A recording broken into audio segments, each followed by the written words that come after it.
Merci Bandeko Balandi partout à travers le monde. Attention aux alarmango pour la FESA RDC télévision à travers différentes émissions. Na biso nyonso to salaka Bandeko Balandi. Merci na fidélité pe amour aux alarmango. Lelo to yekobeta masolo to zongeli lisusu lisolo ya Niki Menga Barcelone. Oyo to betaki la fois dernière to mekaki kotalisa bato. Qu'est-ce qui se passe entre Niki Menga Barcelone et puis na couple où il a fallu pour Panana Ketchup. Niki Menga Barcelone de to yebisaki bino azali bongo ex ya Fally Ipupa mama ya bana na ya mama ya Bakeina. Donc c'est à titre de rappel ya motozo meka ko rappeler bino lelo to ye ko expliquer bino Fally Ipupa achaki bongo mise en demeure asangisaki collectif ya bavoka na ye oyo basalaki déjà mise en demeure na madame Niki Menga Barcelone. Tokolakisa bino document yango tozana yango tokomeka ko balancer yango soki réalisateur na biso azo solola na biso même langage ameka ko balancer les biso copie ya mise en demeure oyo artiste musicien Fally Ipupa asalaki pona madame Niki Menga Barcelone. Mise en demeure wana ezalaki depuis mokolo ya le 16 avril 2021 et lelo il suscité débat et suscité polémique et même buzz ya makasi parce que Fally Ipupa apostaki yango na page na ye pe bato ebele ba postango na ba page na bango et apparemment ça dérangé Niki Menga. Niki pe alalaki te avandaki kimia te ameki pe ko réagir par rapport ya ba nde ba postilaki mise en demeure wana ye ameki ko sala ngona nenga ba Instagram to ko meka pe ko balancer babiloko wana nyonso tozoloba to meka ko balancer copie ya mise en demeure to ko meka pe lisusu ko balancer Niki Menga ba réaction na ye sur Instagram pour meka ko comprendre partout ici ka bozwami et qu'est-ce qui se passe au juste week-end oyo et indi na ba page nyonso oyo tomona na ba réseaux sociaux tout le monde en parle. Niki Menga lobi mise en demeure wana copie wana zanango il y a de cela une semaine yango depuis azwaki copie wana alobi babondelaki ye basipliaki ye aposta ngona ba réseaux sociaux te alobela yango te abeta masolo na yango te bato basipliaki ye ezalaki bato oyo ya ngambo ya artiste musicien Fally Ipupa selon badir ya Niki Menga na Instagram na ye. Elle était surprise ya komona pe bato bino bosiplier ye bolobi na ye alobela yango te aposter yango te na ba réseaux sociaux. À sa grande surprise ye amoni yango bo balancer yango déjà na ba réseaux sociaux bo poster yango alobi eza surprise pour na yete parce que azalaki na yango depuis il y a de cela une semaine. J'espère qu'il y en a sur le même langage que mon réalisateur amekanon ko balancer bani na Instagram ya Niki Menga oyo azomeka ko expliquer na bato il y a de cela une semaine depuis azalaki na notification wana ya mise en demeure et pas naé eza vraiment eloko ya kosutuka te et ameki pe koloba lisusu ke ba réaction na ye na ba réseaux sociaux atikali kotumbola motu te atikali kofinga motu te ayaka nde kaka ko répondre place oyo bato bazomeka kotumbola ye mais côté pe ya Fally Ipupa silence na ye ezwaki ndelo silence vraiment elekaki molai. J'espère vraiment ba warrior na minute oyo document o ndenge bimi ya mise en demeure ba warrior baza satisfait ba warrior ba sepeli parce que bango balingaki Fally Ipupa mettre fin na histoire oyo parce que bazomona artiste na bango aza sali artiste na bango aza vraiment étalé sur le lieu public ba masolo ya famille na eto ya libota na ye ezobima eza ko honorer vraiment artiste na bango te et ba warrior place bazali lelo bazomeka kopesa pe ba point de vue na bango na éviter soki moko ba warrior aza en ligne to lingaki pe to meka kosoyer je sais pas soki grâce à tela umbaza en ligne bon d'un moment à l'autre soki ya rozala en ligne to rozala na besoin d'intervention na ye et masolo ezo chambutu mbutu. Moi je me rends bien que l'artiste musicien Fally Ipupa étant que peur de la famille le seul moyen pour nanga na mona ya ko calmer ba intempérie ba tension oyo il a fallu à solola na Niki étant que responsable atika à tout moment boya ko beta ba masolo oyo eza peut-être ya les passer na bango to eza masolo oyo peut-être oyo eza ba confidentialité na bango koya kobeta ngo na télévision eza vraiment kitoko mingi te pe na ngambo ya côté ya Fally Ipupa ba journaliste oyo na ba chroniqueur na ba chroniqueuse oyo bakomi kolata makambo yango lokola bazozanga makambo bakosala à tout moment omona moto alamuki na ntongo lisolo to analyse na ye eza kaka masolo ya Niki Menga Barcelone na Nana Ketchup masolo mosusu ya kobeta eza te actualité eza ebele. Il faut protéger notre artiste, il faut protéger aussi Nana qui est le pouce de Fally Ipupa. Elle mérite le minimum de respect.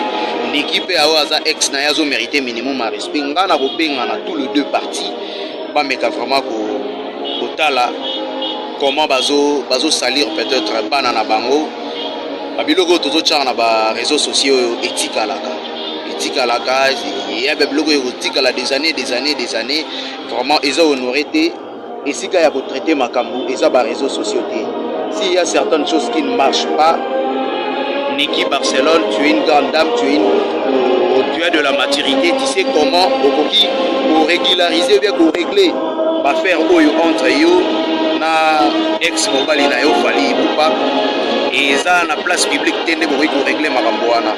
Du côté pe Nana Ketchup na batu na ye parce que c'est batu bazolo ba Nana zolo baté mais quand Nana ne parle pas, on voit quelques chroniqueuses ou chroniqueurs bazole kaka tout moment na kombo ya Nana na monoko d'une part tant de l'autre côté bozo pekisate et ezola kisa lokola ke baza na même mise moko na sima na bango lokola bazo tinda bango nde kotinda toyebi ke ba chroniqueur na ba chroniqueuse baluka place bezi ezali po ba diembela po ba batama mais bobo sanate ke biso toza ba africain toza ba bantou eza na makamusu te ya ba famille na biso ezalaka étalé jusqu'à ce niveau.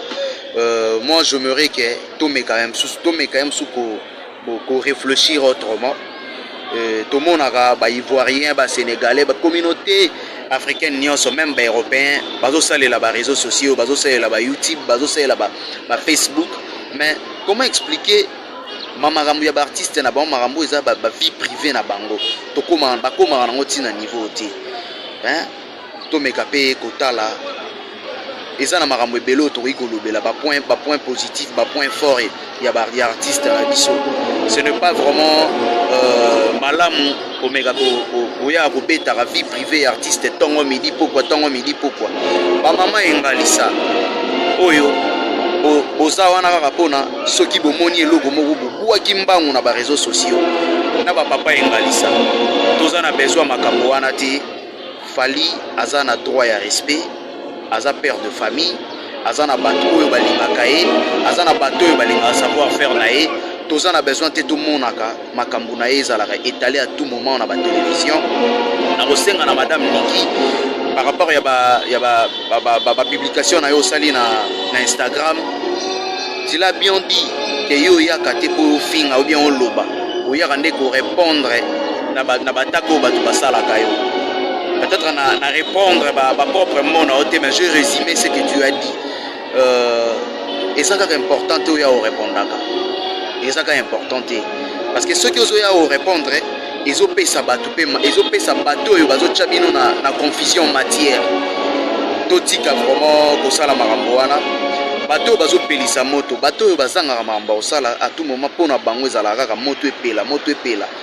Alali ala muki na tongo Nana boye Nana Ketchup boye bafana mère de mère oui mais ce qui okumisa ce qui obimisa ba qualité na bimisa ba qualité na na ndenge te ke no ya okotisa poto ye nande ko wana mususu Niki Menga. J'espère bien que baza bambanda te fallait asala ki temps na oyo ezalaki na Barcelone et c'est sila ki lelo mokili mobimba yebi ke fallait asala kana Nana Ketchup wana elowa oloba izati mais eza na batu oyo musala na bango ko alimenter ba guerre froide wana eza ko sala vraiment kitoko mingi te. Niki côté ozali j'espère que au nyonso lobi na Instagram nao ils ont résumé déjà moi makambo ebele. Bandeko ba chroniqueur ba chroniqueuse oyo tongo midi pokwa musala na bino kombo ya Nana Niki na minoko na bino mama papa boluka makambo ya osala ba analyse makambo ebele za ezoleka na mboka oyo qui ne marche pas bino musala na bino kaka koya kobimisaka ba vérité oyo ya ba famille ya batu ya ba foyer ya batu pone panza ekotisa jalousie ekotisa haine oyebake bana ya Niki na bana ya Nana bango nyonso baza bana ya Fally baza bana ya artiste musicien Fally. Je ne pense pas que Fally oyina bana na ye po bino bozo la tongo midi pokwa bozo luka boyinisa Niki et pas ya communauté congolaise. Je ne crois pas que Nana Ketchup akoyina bana wana pona bino nde bozo lobaka bozo salaka ba vidéo na bino bana baza bana ya Fally. J'espère bien que Nana yebi que Fally azalaki na passé na ye et Niki pa yebi que yena Fally azalaki passé maintenant Fally azana présent na ye na futur na ye oyo eza oyo tozomona totika ko importiner tongo midi pourquoi artiste wana totika ye vraiment na à l'aise azala concentré asala musala na ye makambo ebele ezali ya kosala na place ke bomeka kolakisaka bato ba réalisation na et comment vendre ya album na ezoleka na ba différents plateformes ya téléchargement comment ba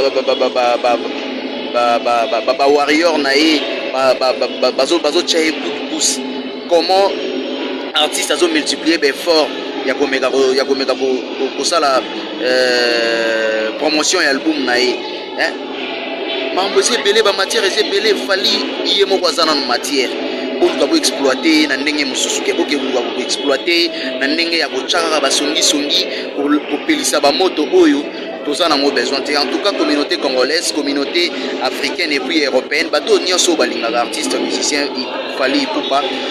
J'espère bien que bato ya mokili nde bazoluka basalir ye bato ya mokili nde bazoluka bacha poto entre Niki na Nana banda Fally akabona na Niki ça fait déjà beaucoup de temps.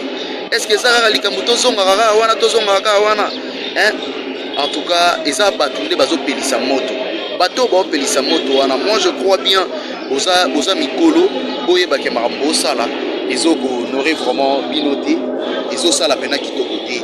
En tout cas moi moke tozalaki nango mpona kopartage yango wana. J'espère bien que tozwi à image oyo Fally notification ya mise en demeure oyo Fally a posté na page na eto chelibino tozwi pe ma réaction à Niki Menga Barcelone ou à Saline Instagram na eto chelibino place bozwami bolingaka feza RDC télévision bo continuer toujours cause à la brancher cause à la jamais dessus. J'espère bien tolinga ki tozwa moko ya ba warrior à intervenir parce que yé pas na mo ba réalité ayebi mais connexion sali biso défaut. J'espère bien que non mbala sima to kopesa bino ba détails yebele mais ba mama engalisa na ba papa engalisa boluka musala rosala botika kopelisa moto na couple ya batu botika kopelisa moto na ba vie ya batu makamba kosala eza ebele soki musala kosala eza te bimata na balabala lukato kombolaka ba prince kuna na poto ezalaka na mbongo bino batu boza awa pe na Kinshasa bozo pelisa moto makambo ebele eza ya kosala. En tout cas tout est bien qui finit bien. On se retrouve au prochain numéro. Ciao, bye bye.